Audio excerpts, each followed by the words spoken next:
The stimulus to good project management, early warnings and the risk reduction process.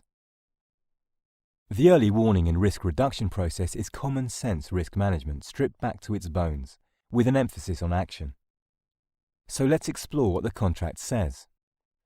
Clause 16.1 says the project manager and contractor have an obligation to notify each other of an early warning for any matter which may increase what the employer will ultimately pay, i.e. become a compensation event, delay planned completion of the works or another key date.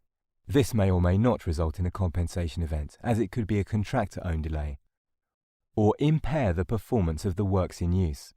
Again, this could be a contractor-owned problem such as a major defect or an employer-owned compensation event. The point is, it doesn't matter who will ultimately pay for the matter that is early warned. This is a management tool to identify that there is a potential problem. However, if the contractor does not notify an early warning which ultimately becomes a compensation event, then it could reduce the assessment of that compensation event. This is the stimulus to encourage the contractor to early warn.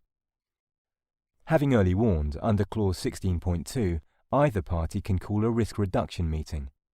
These are often planned weekly or fortnightly meetings, but can be ad hoc discussions out on site or specially arranged gatherings.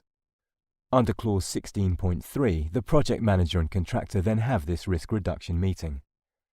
At the meeting, they have to come away with actions to avoid or reduce the effect of the matters notified.